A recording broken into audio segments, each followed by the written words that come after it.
Welcome back. My name is Joshua Robertson, and this is LifeGrove. We are here again this evening with another great seminar talking about shadow work, healing from within. This may be an oddball topic for some of you, something you've never heard about, but as we dive into this, you're going to see how much it actually relates to you. In fact, many of you will be like, oh yeah, I carry this with me everywhere I go. But before we hop into the topic, let's first start with introductions and talk a little bit about what LifeGrove is. So in order to do that, I'm going to turn it over to Christopher Lee. You have, do we see a wheel, talking stick? Let's do talking stick today. I got one right here. All right, talking stick. Talking stick. That was accompanied by this little guy. Y'all hear that? Yeah, we need to start with that at the beginning of every one of these. That's what LifeGrove is all about. No, just kidding, guys. A little bit of levity to get us started is always a good thing. Here at LifeGrove, we are here for one single mission, and that is to help you integrate mind, body, and spirit, to give you holistic educational content, whether it's in blogs, courses, seminars, workshops. Coming soon, a new app, a full-on social media community dedicated to these topics. And that's really what we're about. We're about helping people grow in personal development, whether it falls into mind, body, or spirit. And I am the Soul Coach. I am a certified holistic life coach, Reiki master teacher, meditation instructor, and all around guru, yogi, whatever you want to call me. Titles don't really matter, so. All right. Thank you so much, Christopher. And we have, of course, our guest back this evening, Nate Ewart. Nate, tell us a little bit about yourself and what you do. Cool. I have the talking rattle. I don't have a stick nearby. I have a rattle, though.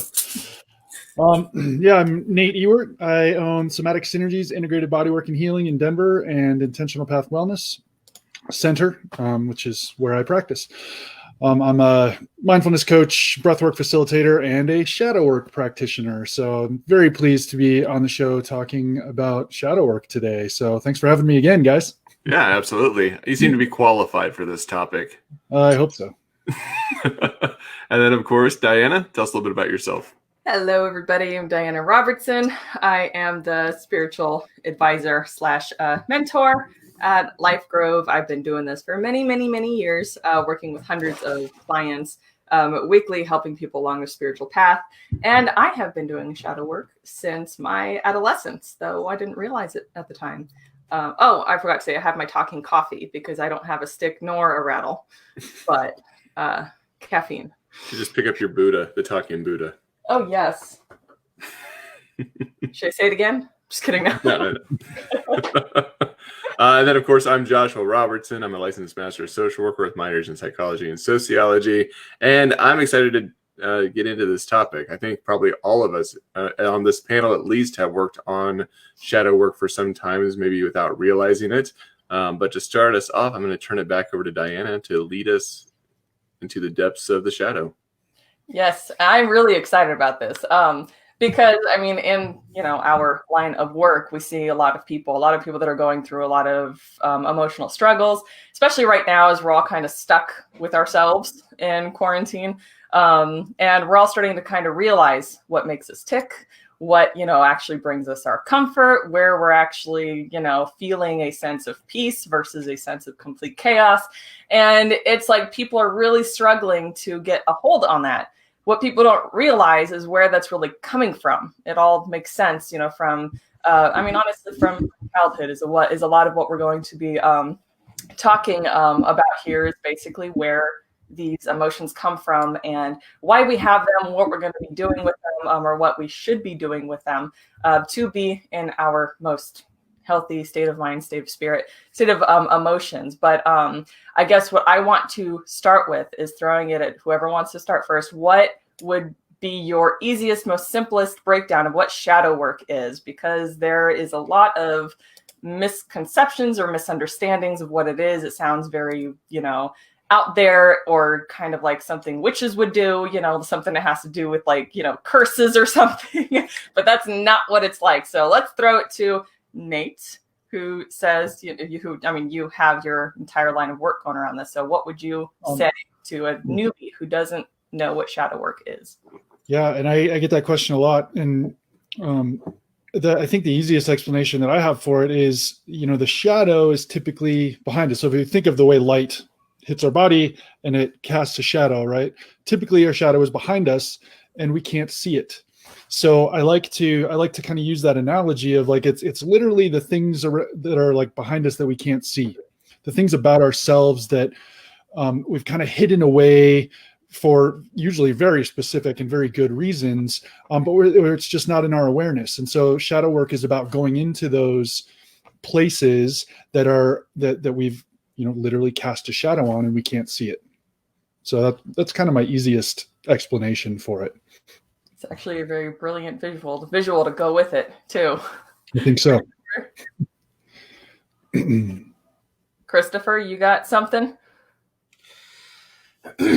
Yeah, I knew I was going to get this question, and I thought about it all day, and there's something that has come up for me, and it relates to me from more of an esoteric perspective. And one of the things that I'm really interested in studying and practicing for myself comes from a shamanic tradition, wherein the way that the shaman looks at the soul is the whole part of your persona, your psychology, the emotions that you have, the experiences that you have, the trauma that you've maintained, right? And so one of the things that happens when you have a traumatic event, something that causes pain or suffering of some kind, we hide that part of ourselves away because it's vulnerable. So we start to protect it. We put up walls. We try to either that or we shun it entirely because we don't want it to be a part of what we show to the rest of the world. And so one of the ways that they consider it this way in shamanic theory is soul loss or a soul fracture. You lose a portion of what you are. So you've lost a little bit of power in that moment, right? And so what the shadow is this other part of your personality that you have denied for whatever reason. It could be for any one of those reasons, pain, suffering, or you just didn't like it. That one time you went to school and somebody said, haha, look at your face is funny, and you wanted to change yourself because you wanted to be accepted by your peer group, something like that. That becomes a part of this other side, this shadow, as Nate was brilliantly calling it with the light pattern, right? So I'm relating it more to the soul and these parts that want to be reclaimed and want to be reintegrated into you as a spiritual being or as just a person, so that you can be whole again. And that's really how I perceive shadow work is reintegrating those pieces that we've lost access to and allowing them to come back in. Awesome. You want to add anything, Josh?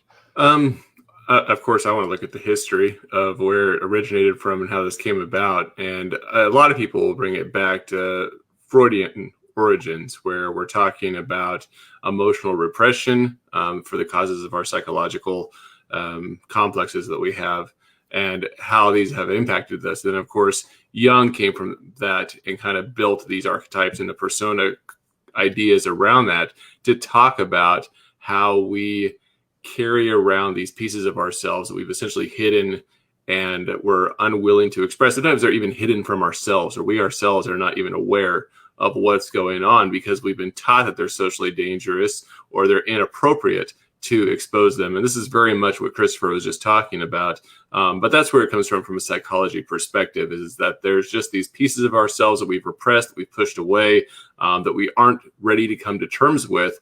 And one of the things that we see most often in terms of our shadow selves is it's those negative, it's those negative expressions that we project onto others. It's the things that we really dislike about other people because there's something about it that reflects that interior part of ourselves that we're not willing to face. Which is kind of funny considering, we get so annoyed and it's like, I wonder how many people are really actually aware that it has anything to do with them, or they just, chalk it up to, I just hate it and that's it, or that's just ugly and that's it. We're talking about pet peeves here. That's really what it boils down to, isn't it? You're like, I hate it when a person does that. And then you go, I do that too.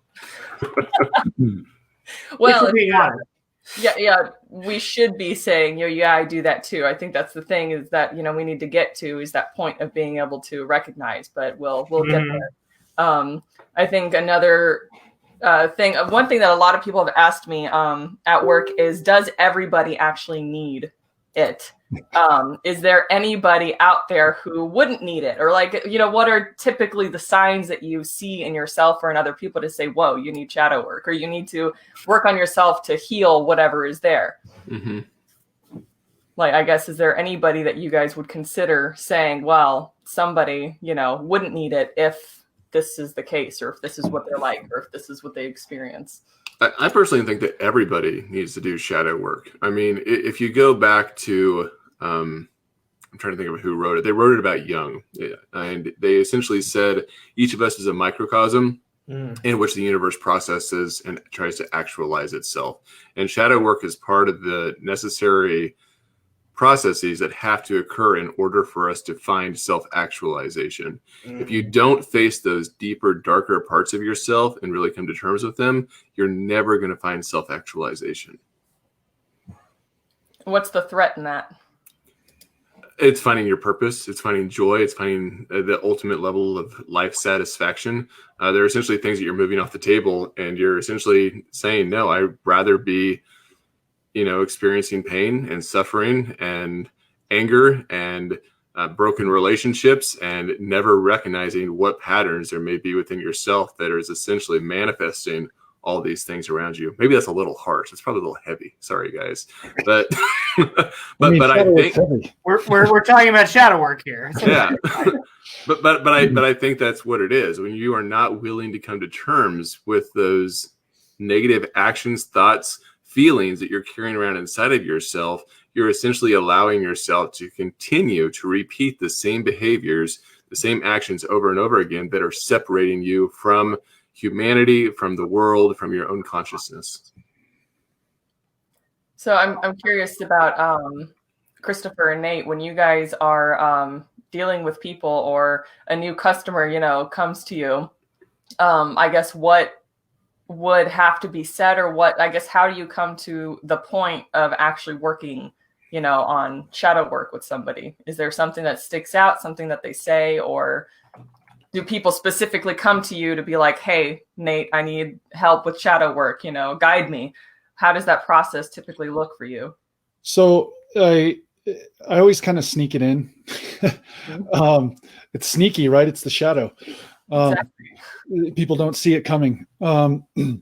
So even in like mindfulness coaching, right, there's always opportunity to kind of sneak in some little shadow work exercises. A lot of it is about awareness. And so if we look at, I always look for, places that people are maybe projecting something they're not willing to see, or where they're rationalizing.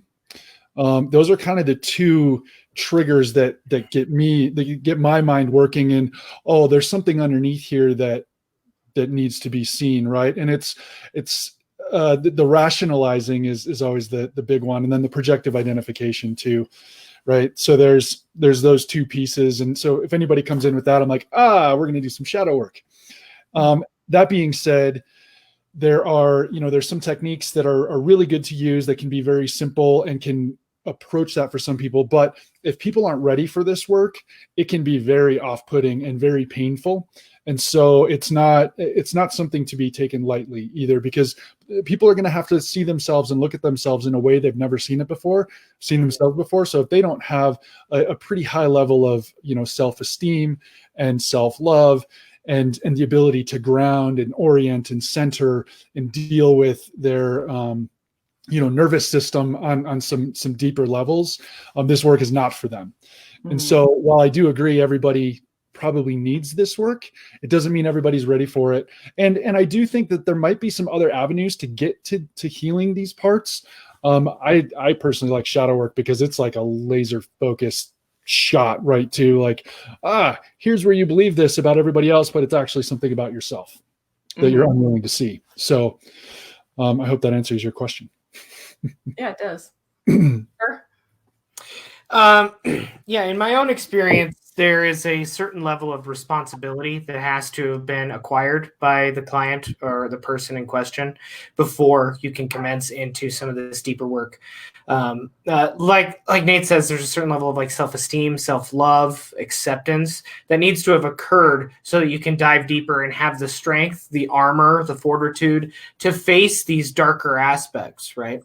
And I use darker in the context of they just have not yet been brought to light. They're not evil. They're not negative. It's just something that has not yet been shown upon by the light of this courage that you've developed. So it starts with getting people to a point of acceptance with where they are and what they are at this moment. So, and so whether you do it from a coaching perspective, from a healing perspective, spiritual, mental, it doesn't really matter. You have to get somebody to the point where they are okay with where they're at. And then you start introducing, okay, there's still more work to do, because as Joshua stated so adeptly earlier, this is like one of the final stages of the cycle, and you keep going through it. So like shadow work, let's just be clear right here. There's not a one and done here. You don't just do it and then I'm all good. Woo, we're clear. No, it's something that continues to come up, and you keep learning from some of these methods. And I've had the privilege of working with Nate recently on some shadow work myself, and things that I already knew were there. We know what has been put in the background. It's just whether or not you have the courage and you've done the work necessary, the light work, if you will, to get yourself to a point where you can approach the shadow with compassion and embrace it with that level of love that needs to be done in order for you to reintegrate that part that's missing. Mm-hmm. There's one thing you said in there about the negative, and I think it's important to make the point real quick that not all of shadow work is about actually something negative. You could be suppressing a positive part of yourself. I mean, there were many, many years where I had to suppress that bubbly part of my personality, and I couldn't be me. And I would see somebody else out there that was bubbly and outgoing, and I would immediately judge them as being annoying or obnoxious or just acting really stupid. Or, and I understood later on, I mean, in the beginning, it was just sort of like, oh, whatever, like it was just too much on my nerves. But as I would continue seeing this person, it was online, actually, not even in person, but I started recognizing that I would really be triggered by this person just putting things that were out there bright and happy. And I realized that I was suppressing that part of myself because I was in a place in life where I wasn't feeling free or capable or safe enough to really allow that part of me to come out. And I had to really face where I was in my life and figure out what had to change. But just thought I'd add in that. Josh, I saw you were about to say something. I talked over you. Sorry. No, that's awesome. And it kind of relates to what I was going to say. I was watching a TED Talk earlier today that was done by Dr. Steve Mortensen, and he was talking about this projection that we do of our shadow selves onto other people, and how many times we, one, don't recognize that it's an issue for ourselves, but that we believe that other people also have problems with us that we're not willing to admit that we have about ourselves too. Like we believe that other people are judging us when really there's no judgment that's being done there. We're judging ourselves and projecting that onto someone else, and then we're accusing them for judging us of things that they don't even have in their mind's eye as being any concern whatsoever. Wait a minute, what are you accusing me of? Exactly.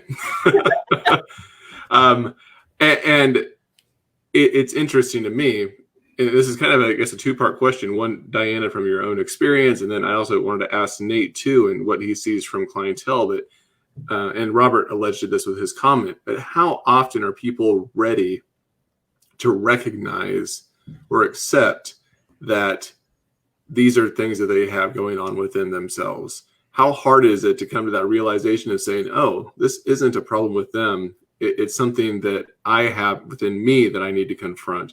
I mean, when they come in for a session and you're saying, okay, we're going to do shadow work, and you start pointing these things out, I mean, do you find there's some barriers being hit there? They're like, no, that's not it. No, you don't understand. This guy or this gal is just really an asshole. Like, that's really who they are. This isn't me. This is them. Or, at what point do you come to a self-realization and go, no, this is something that they didn't even do. I'm not even in their scope of reality right now, and yet I'm attacking them for something. Loaded question. It's hard to come to that point, and I'll share a story from my own experience because I think it speaks to this exact point very powerfully. And what you're talking about is that idea of projective identification, right? When we have held on to this belief so tightly and it's so entrenched in our belief system and our ego and all of that, that like we are unwilling to see any other option, right? Because in order for us to see another option, we have to completely redefine ourselves. And so,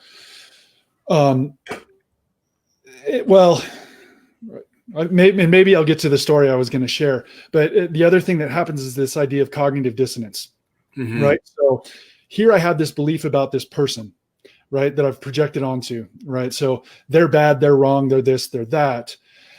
And now if I have that same behavior within myself, that means that I'm wrong, I'm bad, I'm evil. And what happens is people aren't willing to reconcile those two things. Right. So it's the cognitive dissonance that stops people from wanting to do this work. So that reaction you're talking about is just that. They're unwilling to see, because of the definitions they've put on those things they've judged, they're unwilling to see it for themselves because it means that they are those things that they've been judging. Right. So that's kind of the first piece that has to be really looked at. And that's where the self-esteem, the self-love, and the compassion comes from. Because what happens is, if I can all of a sudden feel like, you know what, I can give myself some credit for doing this action that I've judged by other people doing this action. I can give myself compassion because I know that I was choosing from the best place I could have in that moment. Right. And what that allows me to do then is be more compassionate for others. Because ultimately this work isn't about, I mean, of course, it's about, serving ourselves and trying to live better and feel better. But ultimately, it's about serving others better and being that open space for others to also walk through this. And so when they are hitting that wall like that, there's, sometimes we have to kind of go a different way. And so shadow work is just a piece of the work I do. I use breath a lot. I know Christopher alluded to some work that we did together where I coupled shadow work. So we would go into the work, we'd get to that place of like, ooh, I don't know if I can feel this. I don't know if I can accept this. I don't know how I can reconcile these two conflicting ideas within myself. And so we get them to that point and then try another technique like breath work, where it can open them up. It can create some more compassion. Breath work, meditation, other presence exercises. Another thing that happens a lot of times too in this moment is their fight or flight system comes up. So sometimes we'll ask them to go back to, when was the first time you felt that? When's the first time you remember feeling that? What was the situation? Who were you going into that? Who were the other people involved? And getting some narrative around that and some of that self-talk, and see if we can then open up a conversation with that piece of self, right? So and that's one of the techniques we use is it's a form of voice dialogue where we actually try to separate all of the different reactions and the feelings. And so if somebody's bringing up anger, like, I'm not willing to accept that, this person's just a dick. Okay. How does that feel? What part of you feels that way? Let's have a conversation with that part of you and ask them to step back so we can get to the actual issue and talk to that. Right. So there's a lot of layers to work with and a lot of different techniques you can get to, but that is the whole piece of shadow work is we get that person into cognitive dissonance. And then we say, how can we accept this? Right. Because they're not going to want to accept it. The story I was going to share, it seems appropriate now. In that idea of projecting something onto somebody else, I grew up in a very abusive home, and the bedroom wasn't safe. Right, if you got taken into the bedroom and the door closed, you were not safe. Right, and so when I first moved in with my wife, this is before we got married. We would, that first year living together, it's always tumultuous and you got to figure out each other's stuff and patterns and habits. And we would get into arguments, and I pace when I'm angry, I'll pace around the room and she would follow me. So I'd be pacing around and she'd follow me. If I would go into the bedroom, she would come to the bedroom, she'd shut the door, and I would lose my mind. What are you doing? Let me out of here. You're abusing me. All this stuff, right? You're an evil person. You're this, you're that. And it actually took me a while to realize, for a while, I was like, she is the devil. right? But what was happening was I had kind of repressed this old memory and was actually afraid of what I was going to be in that moment, of how I was going to react in this, potentially triggering an abusive environment, right? Because that's what I knew of it. Coming from her standpoint, she was, growing up, when there was a problem or an argument, you would go in the bedroom, you'd sit down, you'd close the door, you'd find resolve. So she was trying to find resolve, and I was just trying to get the hell out of there, right? So my reaction was coming from my shadow. I was not thinking, I was not cognizant of what was happening. I was in complete fight or flight fear mode. And it took a while. And this was probably one of the first pieces of shadow work that I did, was realizing, oh, wait a second. I'm projecting this onto her. I'm projecting this persona onto her and trying to heal that within myself. And make her take on this role so that she can identify with it. So then I can control it within myself by controlling it in her. Right. And that didn't work until I was willing to go, ooh, this doesn't feel safe to me because of these things. And I had to go back and look at like how all of this started. And once that happened, like now I can sit in a room with the door closed in the middle of a heated discussion and not freak out. Yeah. Right. And not judge and project onto my wife that she's this evil, abusing person, because she's not. She's very loving and caring and wants to find resolve. But I wasn't creating that situation. I was the one who was creating a dangerous situation, and I wasn't willing to see that. It's a very powerful testimony. And I think it's one that viewers can probably relate with, as well as probably everyone around, the panel here, that we oftentimes face issues in our own lives where we are projecting our own insecurities onto our loved ones so that we can essentially have a chance to rise up against them and gain control once more, so that we're not essentially beat back by whatever that experience was that we had early on that essentially attached itself to that shadow piece of us. All of us are nodding our heads. We're like, yeah, we've all been there. We've all been there. We've been like, oh, you're trying to do this, this, and this. And the other person has no even conscious thought of trying to do what they're being accused of. Right. And just imagine how confusing it is on that other end. You're like, what? And we've all been on the other side too, where somebody has done the same thing. Mm-hmm. And for me, it comes from this idea. And this is one thing that I learned in coaching practice, is that you have one of two choices in any occurrence that you're in. You can either choose security or you can choose freedom. The problem with this is that freedom is terrifying, because you have to take full responsibility for everything that happens. Mm-hmm. Now, security, we build up walls around our heart, right? And in our LifeGrove Instagram today, I talked about Rumi's quote, "You must break your heart open over and over until it shines, or until it heals," right? That's really what we're doing in this work. We're removing some of these security measures, the walls that we've put up, the defender that comes out and projects himself onto somebody else and says, get the hell out of my way. I don't want to deal with this right now. And so what we're doing in a lot of this work is we're choosing freedom to turn around, to take the power back from that area that we've created, that persona, that wild defender who comes out like Nate saying, get out of my way. I want to get out of this room. The shadow warriors. Freedom to turn around and face the part that needs to be healed or reintegrated. Absolutely. Yeah, I had some sort of connection to make to Robert Kano's comment here, that I look at it as something very akin to a lack of maturity, call it spiritual or emotional, what have you. But that our growth can only come through the uncomfortable truths we refuse to face. I'm trying to remember what connection I made with what I'm about to say, but that reminded me to go back to this to answer Josh's question about when do you know, basically, that you're, or how do you know that you're ready, or that you're at this point that needs to be done?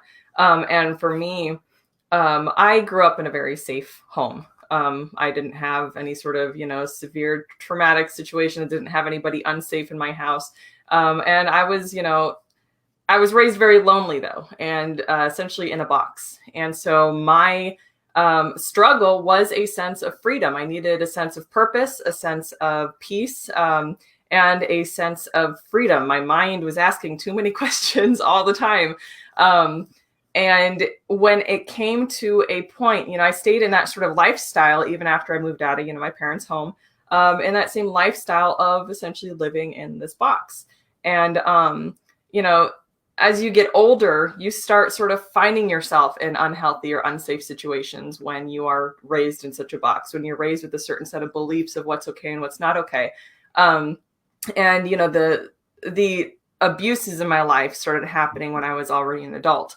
But I had to come to a point of looking at myself, at my life, and realizing I'm either going to stay here for the rest of my life, which wasn't really a sense of security to me. It wasn't really a sense of anything but being, you know, sort of stuck and being surrounded by something that not only didn't make sense to me, but didn't feel healthy or, you know, fulfilling at all. And I just felt sort of like the wrong puzzle piece being, you know, jammed into the wrong, you know, puzzle.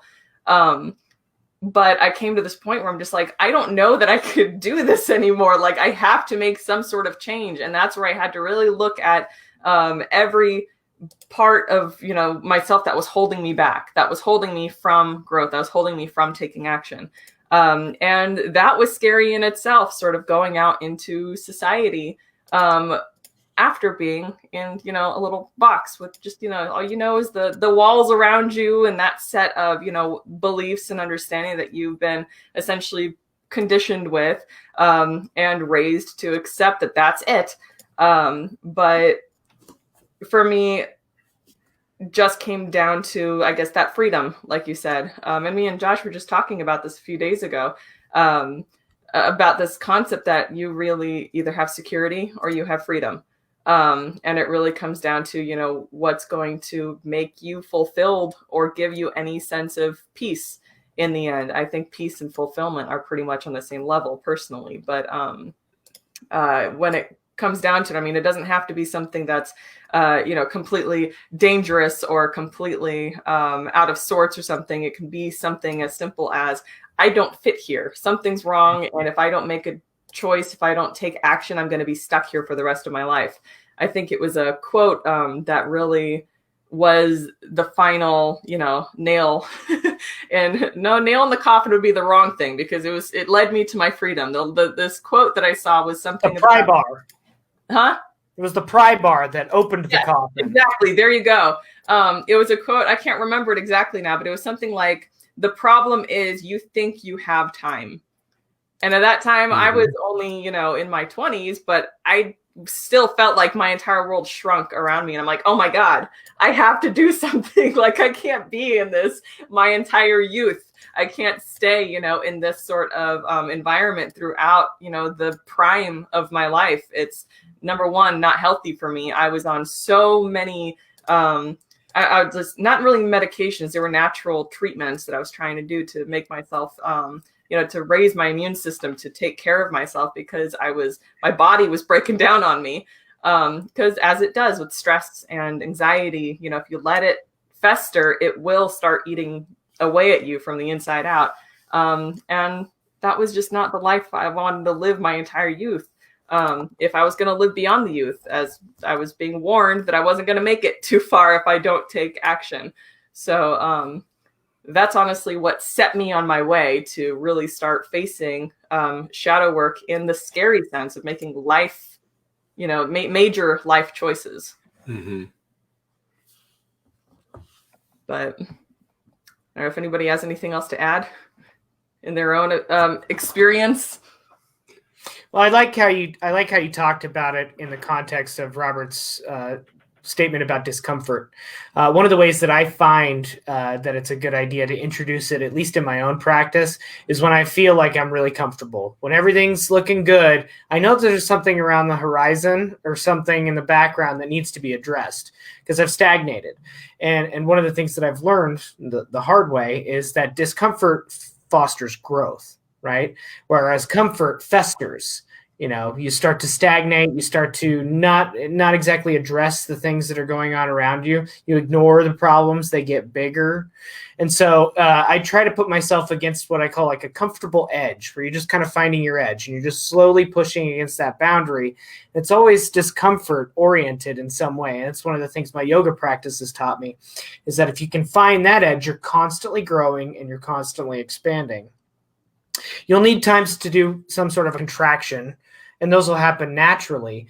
But this idea of security that we put up is the idea of a tyrant king, right? I'm going to put up a bunch of walls. I'm going to put a bunch of soldiers on the walls, and I'm going to act like I'm in charge, and I feel like I'm empowered. And from inside these walls, I can control everybody else around me. Well, that's the biggest fallacy anybody's ever accepted in their life. The only way that you can actually face the world and grow and expand and learn and heal is to put on your own king's suit of armor, the conquering king, and raise that sword high and walk into it with, a sense of empowerment and courage. And that can take time. That's not easy. I'm not saying that it's easy at all. It seems easy, like, oh yeah, just be King Arthur, right? No, that's not, that's not what we're talking about here. It takes time to get to that point. But one of the ways I recognize it in myself is when I'm super comfortable. When everything's going well, I go, what do I have to learn now? Mm-hmm. And I think it's amazing that people can, even get to that point mentally. You have to be very aware of yourself, of your environment, of your inner, I think, reactions to everything going on in your life. But I think, we're a little over half an hour in. I think now would be a good time to actually start talking about the process of shadow work. Unless, Josh, you look like you had something else to add. I'm okay. I'm sure it'll come up again. I was thinking we're like half an hour in, a little bit over, and we barely even scratched the surface so far. Yeah. Like we may need to go beyond an hour today, because I don't even feel like we've scratched the surface of this topic yet. It's huge, honestly, and I think it's extremely life-changing. But did you want to say it, or do you want to wait until it comes up again? I think it'll come up in terms of how we process it and what the process looks like. Okay. Well, I did go through, I guess, my own process of, how I kind of face, my own shadow work. And when I'm talking to people about what shadow work is, I haven't yet gone with a client with myself one-on-one to go full-blown shadow work. I'm just kind of, I think, trying to put together my own process as well. But I put together some basics, and I like to talk about each of them here. And essentially, the process of doing shadow work and how to get through it from beginning to end. And some of the four key things I had put down was you seek the shadow is where you start. You're looking for it. You recognize the shadow, you accept the shadow, and then you embrace the shadow.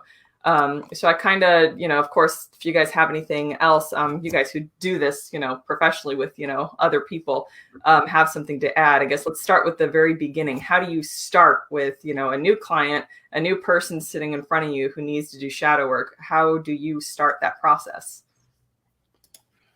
Well, it's a conversation.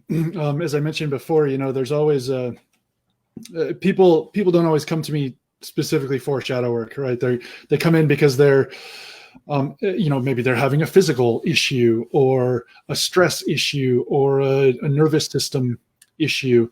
And, shadow work is one of the tools in my bag that I'll pull from. And again, it's looking for the seeking, like you put, and the funny thing is, if I mention the word shadow work, the people that are ready to do it, they say, "Ooh, what's that? That sounds like I need it." And I've had several people do that. They'll come in for, body work or something, and I'll just say, "Oh yeah, it sounds like you might need to do some shadow work," and they're immediately like, "Yeah, let's do that." Right. And so I'll take them through some really basic processes. But there is that.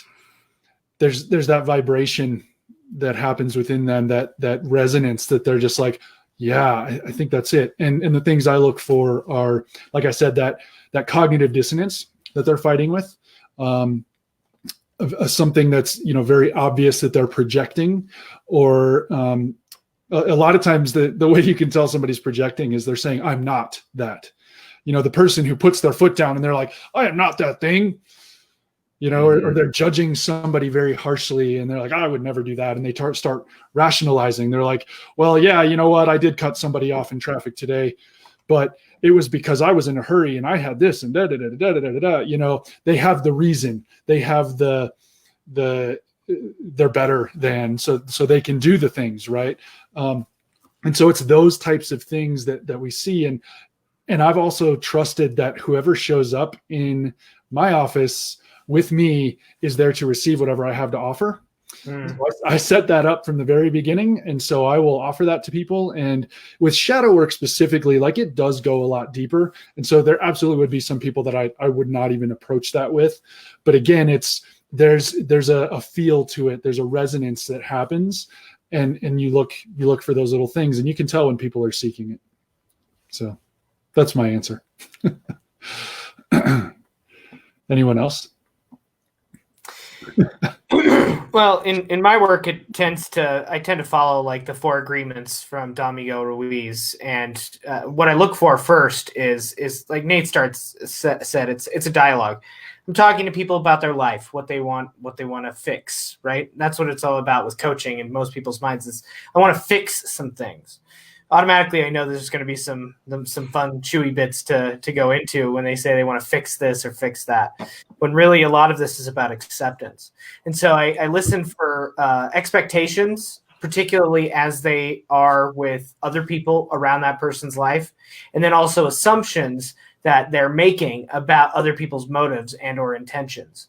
And so that I can kind of dial backwards from the 4 agreements where the first one is being impeccable with your word, whether it's what you say or what you think, what is your self-talk like?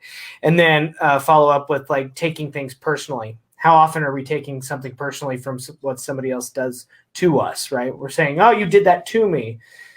And I work backwards that way. And I go, okay, so how are we assuming that somebody else has done this thing, right? Whatever the occurrence might be.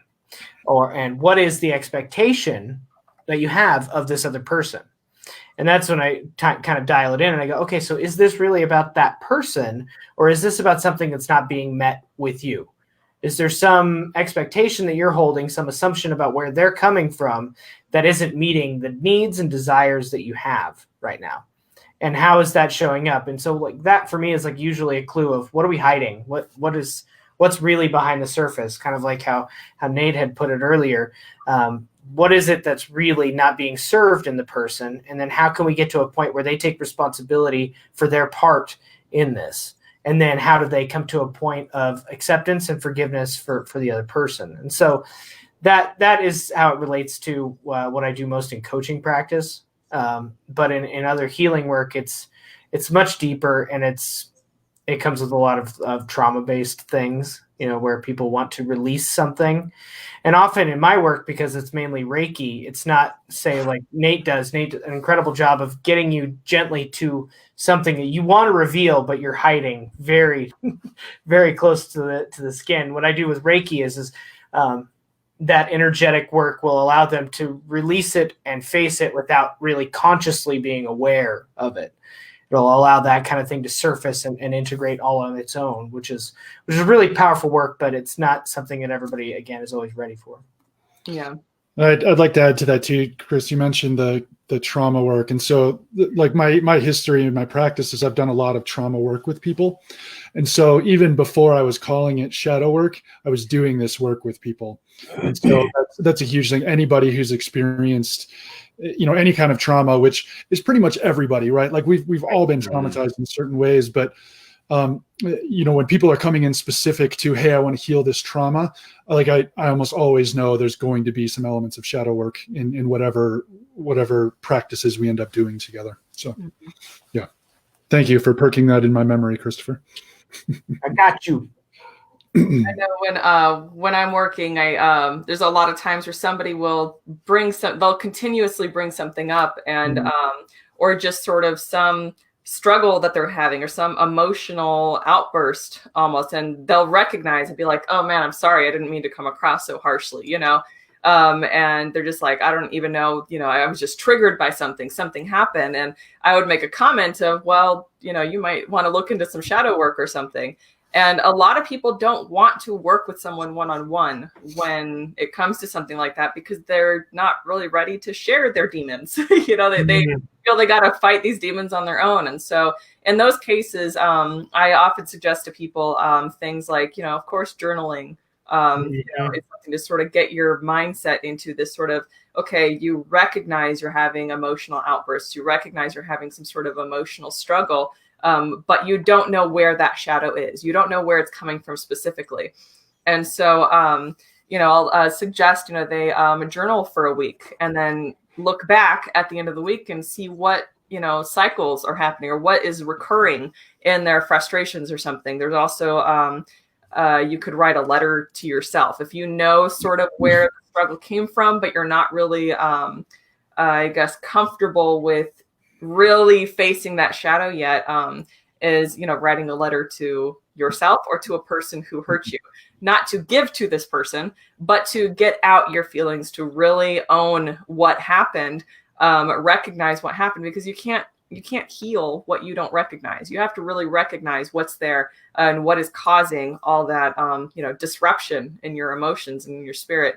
But is there anything like that you guys do, some sort of practice or some sort of specific seeking, I guess practice, something that they do specifically to find these inner shadows? Yeah, there's a meditation that I'll take people through, and I've actually done this in groups. And so for people who are, maybe they're not ready to go one-on-one and go that deep, sometimes a group can be great. And I know that can sound a little counterintuitive, but I've done this in groups to great success. But anyways, there's a meditation I'll do with people where, we walk them deeper into their own shadow, right? It's like, get in this elevator and take this elevator down. And when you come out of the doors, what is the deepest, darkest version of yourself that you can see right now? And what does that look like? Write it down, think about it, bring those images to mind. What are the things that you're judging about that vision of yourself? And that, for me, that's a really good place to start. In the groups, some people decide to share, some people don't. What I can say is that people who share have a much bigger healing experience than the people who don't share. And the other thing I remind everybody is we are all human, and there is nothing that any of us have thought or done that hasn't been done millions of times by millions of people already. And so the things that we fear and the things we judge the most about ourselves, like, we just have to find that compassion for ourselves. And while, I don't necessarily recommend running around telling your deepest, darkest secrets to every person that you come into contact with, like, it is okay to face them and to have, a couple people that you confide in and be able to release some of that weight, because that allows you to be more compassionate with it. But I love that exercise of just, what is the deepest, darkest version of yourself that you can envision, and what are all of those judgments that you place on it, and write it down. So. I'm to do it myself. There you go. I have a deep, dark secret to confess, guys. To the internet. Just in the spirit of what I really like Nickelback. I'm sorry. Oh man, that's really hard for me to talk about. But no. Okay, sorry, moment of levity. It's interesting to sit in this conversation and listen to the discussion, because I know that I come from a different side of the tracks in terms of a lot of things with shadow work. I was a practicing therapist for a long period of time. I've been a trainer for the National Trauma Network in the United States. I've trained on ACEs for over 10 years. I've worked with clients one-on-one in both individual group settings and residential settings on trauma and process them through this. And so when I think about some of the getting through trauma and healing it naturally and helping people come out of that, there's a lot of things out there with narrative therapy, cognitive behavioral therapy, normalizing, just like Nate is talking, in terms of helping them recognize that a lot of people have been through these events. It's helping manage symptoms that are going on so that you can then have essentially this buffer while you're working on those same traumatic things that are going on, so that the emotional ups and downs that come along with the processing of these traumatic events don't become too intense, and you can maintain safety for all those involved, whether it's self-injurious or outwardly aggressive towards other people as you're trying to manage these types of emotions. I know that Heidi asked a question over here about whether or not trauma work would be something that you could do with people with PTSD, where, I'm familiar with EMDR and prolonged exposure therapy and other things like that you would do with this. I guess with all of that, what I'm coming down to is, where do you learn the techniques or the processes that you're doing with shadow work to help other people? Where is the, I guess, the teachings or the schoolings to know these are the types of tricks and techniques that I'm using to make sure that other people are safe and that they can process through this in terms of just liability and holistic health? That is a very, very good question. And there is no, there's no like governing body over shadow work. And shadow work is done by a lot of different types of practitioners. That being said, like I have taken a diploma course. I had to, submit essays and assignments and go through all that and learn it. It was all Jungian based. So I learned all about, Jungian philosophy, and there were several techniques and tools to use through that process.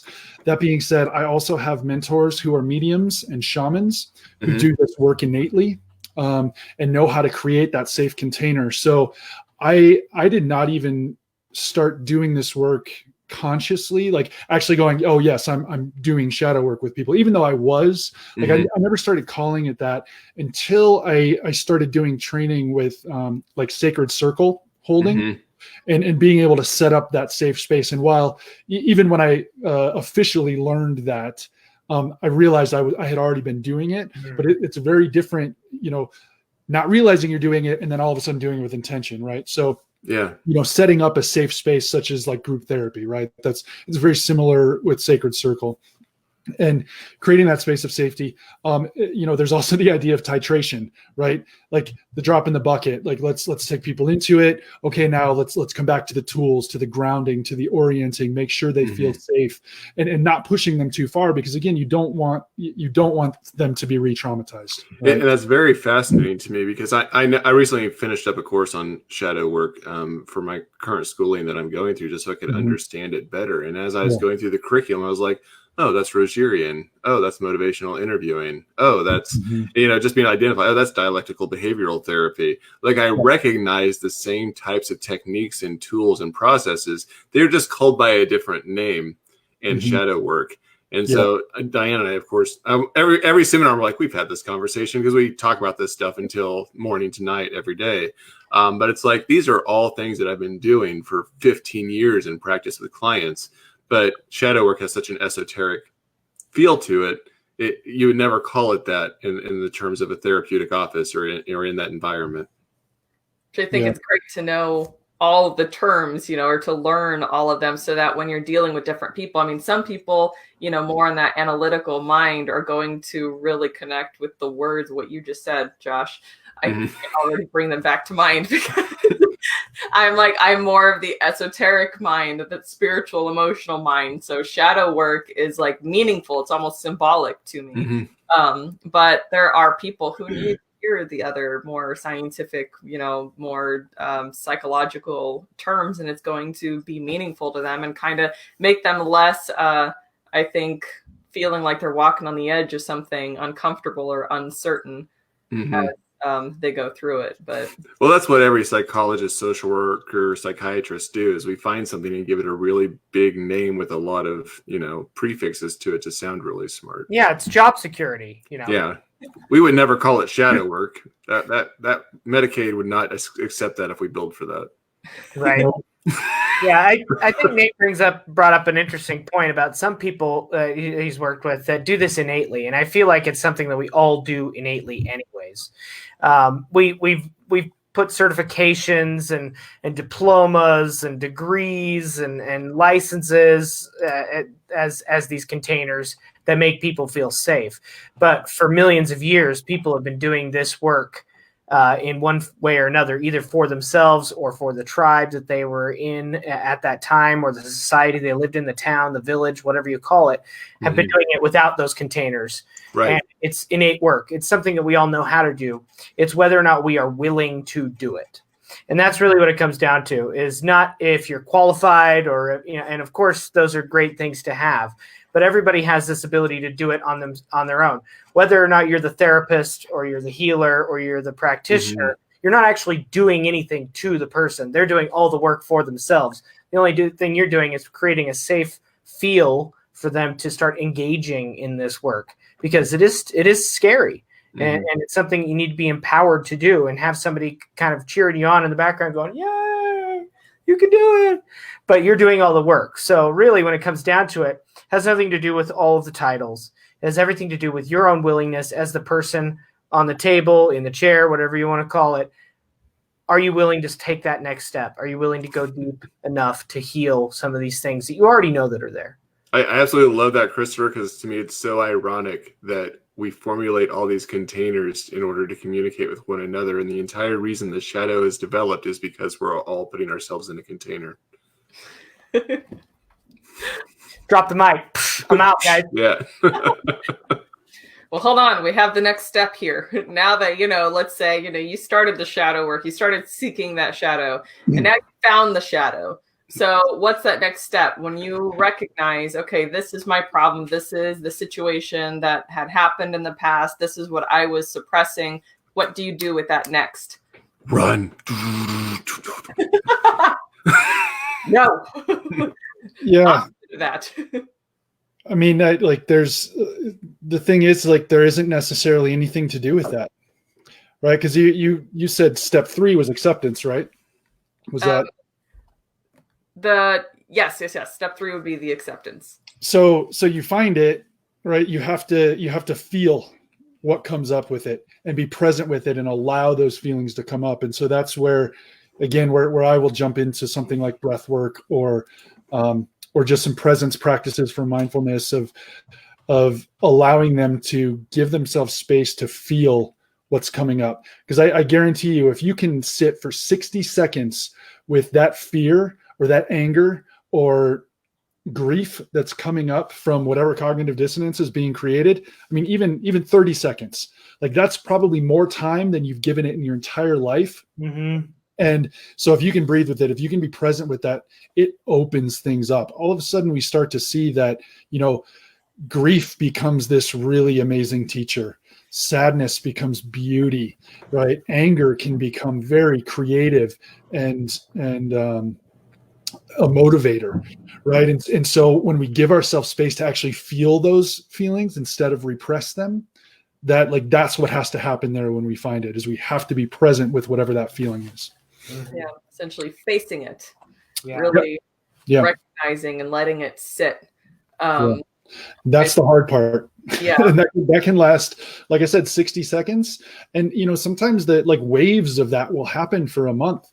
I know when I really dive into shadow work, it's a month-long process for sometimes one issue, right? To deal with that. And it's like, some days I might feel really good. And then another day it comes up again and I'm feeling it. And I'm like, got to sit with this again, right? So it's not an overnight process. Chris, I think you mentioned that earlier, that we got to heal, we got to feel, and it takes time. Yeah. Yeah, I look at it from a more esoteric perspective in a way. Everything that we know of is energy, right? So if we call it an emotion, anger, we don't want to feel that anger. We dam it up, right? We put something in the way. And eventually what's going to happen is that dam's going to break. That energy has to go somewhere. You can't hold it there forever. It's going to create some issue later on, right? So what we're doing is we're releasing that dam. We're allowing that energy to flow again. And so when that energy starts to flow, it starts to see its non-shadow side, its light side. Like Nate says, anger becomes creativity, grief becomes healing, all these different things. They have these other sides that become this beautiful aspect that if we had just allowed them to be and accept them for what they were at the time, they wouldn't have become this more perverted form that we've hidden away as this skeleton in the closet for so long. And that's really the way that I look at it. There's just this constant flow of energy in the body. And if we stop it, then it becomes something different. And then once we let it go, it starts to express itself. And that's really all you have to do is allow that to flow. It knows where to go. We don't have to direct it. We don't have to get intellectually involved with the process. We just allow it to flow, because the intellectual process was the part that created the dam in the first place. No, I don't want to deal with this because I've already accepted that I'm this, or I'm not going to feel this. I'm not going to deal with this. And that's our mind getting in the way and creating the problem in the first place, when we should be allowing the emotional body to take it over and process it naturally the way that it does. And go ahead. I was just going to say this. I got to keep bringing in the psychology piece of it, but what you're saying resonates a lot with me, because working either with substance abuse folks or folks that are involved in self-injury, which is its own addiction as well. We can talk about the science of that on another show. But shadow work is the same. And what we always say is that relapse is a part of recovery. It's necessary to relapse. Relapse is not failure. It's a stepping stone to that next step. It's part of the process that has to happen. And no matter what thing you're working on within yourself, you're going to fall back again. Those neuronal connections that are there in the brain don't go away, even if they're unconscious, even if they're things you're not aware of at first. They are connected, and you have to build up habits and patterns. We've talked about this before, to overcome those. So as Nate's saying, it takes me a month to work on a particular piece of the shadow. That's perfectly normal. And in 3 more months, if you find yourself reverting backwards and acting upon those shadow impulses, that's normal. That's relapse. That's okay. You just tackle it again and keep moving forward. That's part of the recovery process. That's all okay. That's part of the road to self-actualization. I think it's also important when you go into that next step, that accepting of the shadow. That doesn't mean that you have to face what happened and essentially, oh gosh, how do I word this? There's a wonderful quote that goes with it. Always forgive, but never forget the bastard's name. So, you recognize that the situation happened. You accept that it happened, whatever it was. But you don't have to go into it, that mindset of, I guess, making excuses. There's no excuse for what happened, no matter what the trauma, whatever the situation, there's no part in there where you're, making excuses for the other person. That was the other person's issue. You accept, okay, this happened. I didn't deserve it. It's not, it wasn't fair, but it happened. And this is the path that I'm on. This is how I can grow from this. This is how I can strengthen myself from this. That's what, I mean when I'm saying accept the shadow. So, it doesn't go into basically giving, everybody else involved some sort of, I guess, allowance for what happened. Right. Yeah. And when you do that, you accept that energy back into your life. And so you become more strong, you become more powerful. These sorts of things, these dams, these energetic dams I'm talking about, they create an energetic drain in us. And so we're not as effective in anything else that we do in our life. When we start to reintegrate these parts, we become more powerful. And that's the process of empowerment in itself. Yeah, that's where embracing the shadow, that last step comes in. That's what embracing it is. Give it a hug. Powerful from it. You become stronger from it. I guess I wanted to talk a little bit about the benefits that come from it, the specific benefits, besides, a better self-esteem or sense of, control and recognition of your problems. What would you guys say are like the biggest benefits from doing this shadow work? I like to think of it as a tree. I love this analogy. And one of these days I'm going to write it down, just give it to people, but I'll share it here. So, a tree has its stalk and its branches and its, all the leaves out there trying to collect all the light and show its beauty and grandeur to the world. But, its root system is almost as big as what we see above ground. Mm-hmm. Right. And shadow work is all about, digging those roots in deeper and deeper and deeper. But what happens is, as we're digging deeper, the tree above ground that's out in the light also gets to grow bigger and grander and receive more light. And they happen at the same time, right? So there's a lot of personal growth and development techniques out there that help the branches, look nicer and help you prune the leaves nicer and, make your tree look nicer. This is work that works on the roots that helps pull in more groundedness, more nutrients, more of like life sustenance so that we can grow in whatever way we want it and be as big and powerful and as light grabbing as we can, right? Because we are both, we are light and shadow. And this is about, digging in deeper so we can grow more. And so I don't know if that's necessarily a benefit, but I like to see that, we're just as much shadow as we are light. And we have to be aware of what that is. And it just allows us to shine brighter in our life.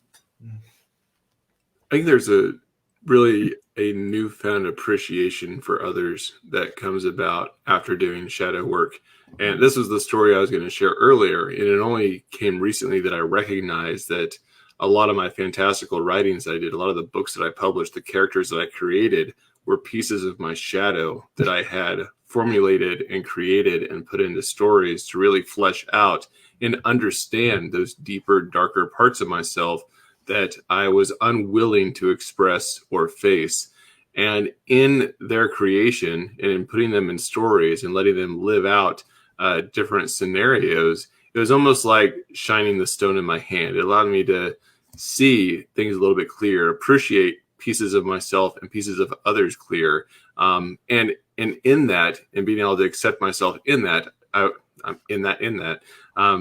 being able to accept myself, I found myself better able to accept others and who they were and see them in a clearer light through a clearer lens and just really appreciate humanity more so, because I wasn't necessarily carrying around this unseen tumor inside of myself that I was unwilling to face.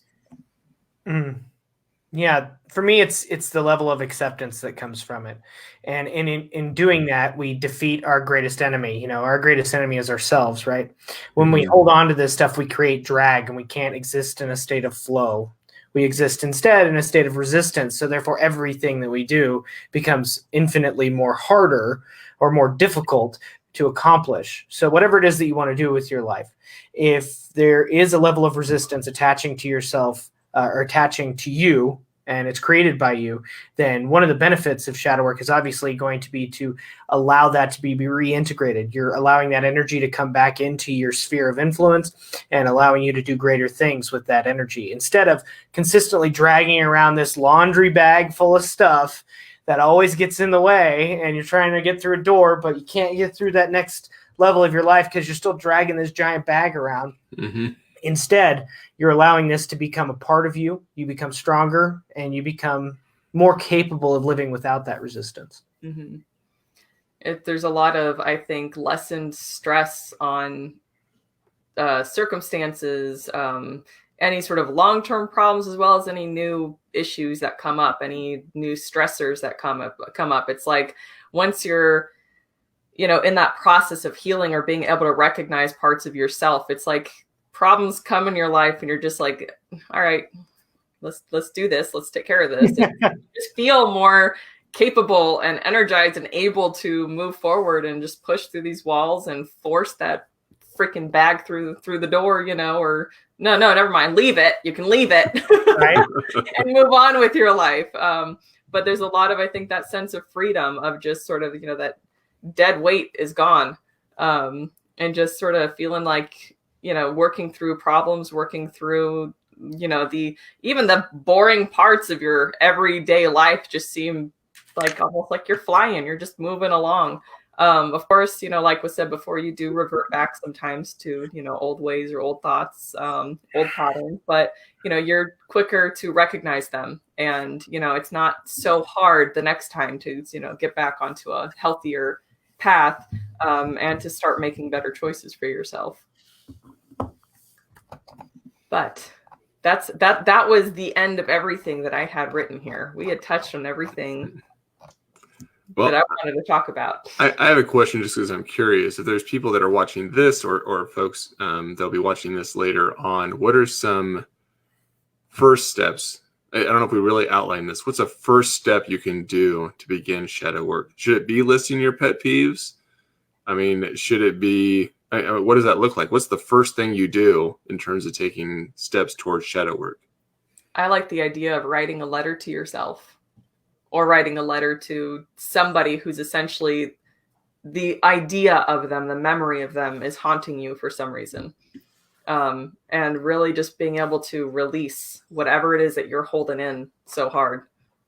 I almost want to take that another step forward. I love the idea, but I'm like, you should write a letter to yourself as though you're 70 years old and you're scolding your younger self for the choices they're making. But how easy is that to fast forward mentally to when we're going to be 70? Because we're all going to be kind of crotchety by then, aren't we? Yeah, which is going to make that letter gold. Not me. Speak for yourself. For me, it's accept where you are right now. at whatever position you're in, no matter how crappy it might seem, it's okay.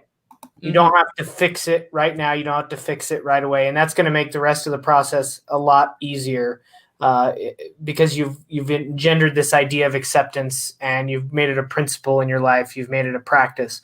If you can do that, then the acceptance later on, when you get to the hard parts, it's going to be that much easier. I'll stick with my my exercise of just, what is your deepest, darkest self, and how do you see that? I had another one too, and what is just think about what is the one thing that you kind of always come back to, like what is the one fight that you're always having with people, or like the one thing that always just ticks you off, like more than pet peeves, right? Like there's like it's a conversation you're always having, or an argument you're always having, or something. Like what is that thing that you always come back to, and what does it point at? So I would just try and answer that question, journal about it, write a letter to yourself about it, use any of these other techniques. But I like that question. And if you can't come up with that answer, ask your best friend, because they will be able to tell you. All right, Diana, anything else? I think that's it. I love this conversation. I'm like, I feel like everybody, could sit here and share experiences and stories for the next 5 hours, but we have lives, and, viewers won't be here forever. Nate, you want to let folks know where they can find you? Yes. Somaticsynergies.com is my main website. I think, am I on the LifeGrove website too? I'm not sure. Mm-hmm. I think I'm on the LifeGrove website too. And I am actually offering a free 30-minute consultation / focus session right now. And that's available to book on my website. So it's complimentary. I want to say free. I don't know. There's something about that word that just triggers me. Maybe I need to do some shadow work. But if we don't have it up yet, I imagine we could probably put shadow work specific services on LifeGrove as well. Oh, yeah, I probably could put that up there. Yeah. But yeah, check me out. I'd love to chat with you if you have more questions about it. All right, Christopher, you want to close this out? All right, guys. Well, thanks for joining us today on this LifeGrove seminar about shadow work. If you liked the topic, if you want to continue down this path of personal development, of self-actualization or realization, as Josh was talking about earlier, please check out some of our awesome articles at lifegrove.org. Or if you're feeling really up to it, you want to really get into the nitty-gritty, head over to lifegroveacademy.org, where we have a ton of classes, old seminars, and it's continually growing all the time. We're bringing on new practitioners, new courses on the way. And also, we do have our first workshop that's starting tomorrow. We've got it's an exclusive workshop. I think we've got that one filled already for tomorrow. But next week, we got another one you guys can join in on. It's exclusive, 6 spots per workshop. It's a 2-hour workshop where we start to integrate mind, body, spirit, shadow, all these things into fully holistic sense of who you are, who you want to be, how you want to show up in the world, post-pandemic, post all of this stuff that's been going on. We've had a lot of time to look in the mirror, and now it's time to start putting those things together. And that's what we're here to do in that workshop, is to help support you. And coming soon, there's going to be a new community app that we have that's specific to LifeGrove, and looking forward to sharing that soon as well. All right. Very cool. We appreciate you guys joining us. That's all we have for you tonight.